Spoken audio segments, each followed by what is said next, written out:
હોસ્પિટલની બેદરકારી સામે આવી છે। આવવા જવા માટે માત્ર એક જ દરવાજો છે। રસ્તા પર જનરેટર અને ઓક્સિજનના બાટલા હોવાથી રસ્તો સાંકડો થઈ ગયો છે।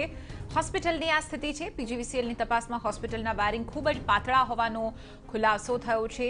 ટીપી શાખાના અધિકારીઓ તપાસમાં જોડાય તો વાસ્તવિકતા સામે આવી શકે છે। પ્લાન મુજબ હોસ્પિટલની સુવિધા છે કે કેમ તે પણ એક મોટો સવાલ છે।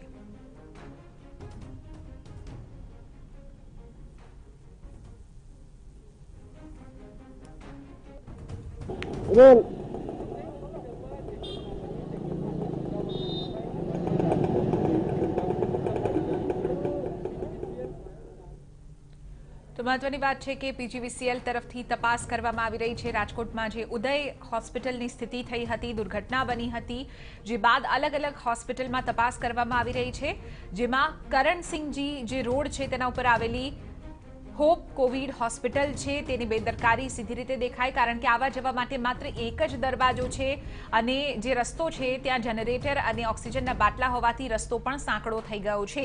જો દુર્ઘટના બને તો કઈ રીતે દર્દીઓ બચી શકે તે પણ એક મોટો સવાલ છે। પીજીવીસીએલની તપાસમાં હોસ્પિટલના વાયરિંગ્સ જે હતા એ ખૂબ જ પાતળા હોવાનો ખુલાસો થયો છે। જો ટીપી શાખાના અધિકારીઓ તપાસમાં જોડાય તો વાસ્તવિકતા સામે આવી શકે છે। પ્લાન જે બનાવવામાં આવ્યો હતો તે મુજબ શું હોસ્પિટલની સુવિધા છે કે કેમ તપાસ છે, તે તપાસનો વિષય છે। આપણે તસવીરો બતાવી રહ્યા છીએ। આજે જવાનો આવવા જવાનો એક જ રસ્તો છે અને એ રસ્તા ઉપર આપ જોઈ શકો છો તે રીતે જનરેટર મૂકવામાં આવ્યા છે, ઓક્સિજનના બાટલા મૂકવામાં આવ્યા છે અને ત્યાં કોવિડ હોસ્પિટલ ચાલી રહી છે।